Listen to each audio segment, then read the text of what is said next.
महाराष्ट्राची हास्य जत्रा हा कॉमेडी शो घराघरात खूपच आवडीने पाहिला जातो। या शोमुळे अनेक हास्य कलाकार खूपच लोकप्रिय झाले। महाराष्ट्राची हास्य जत्रामुळे हास्य अभिनेता प्रसाद खांडेकर सुद्धा खूपच लोकप्रिय बनला।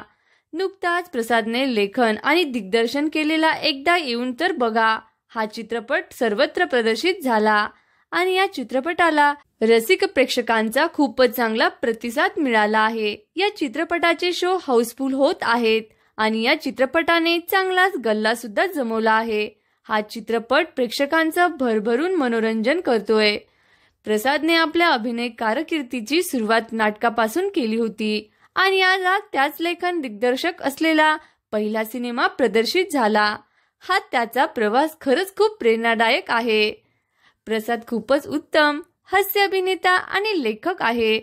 पहिल्या नाटकापासून ते पहिल्या चित्रपटापर्यंतच्या प्रवासात प्रसादला त्याच्या बायकोची खूपच उत्तम साथ मिळाली। नुकतीच प्रसाद आणि त्याची बायको अल्पाच्या लग्नाला 10 वर्ष पूर्ण झाली। या निमित्ताने प्रसादने बायकोला लग्नाच्या वाढदिवसाच्या शुभेच्छा दिल्या आहेत आणि इतकी वर्ष खंबीरपणे साथ दिली म्हणून आभार मानले आहेत। प्रसादने बायकोला सरप्राईज गिफ्ट म्हणून स्कूटी सुद्धा दिली आहे।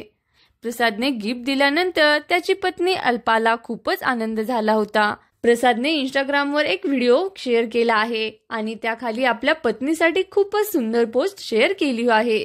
आपणही तिला खूप साऱ्या शुभेच्छा देऊया। व्हिडिओला लाईक करा, शेअर करा आणि चॅनलला सबस्क्राईब करा। Bye bye.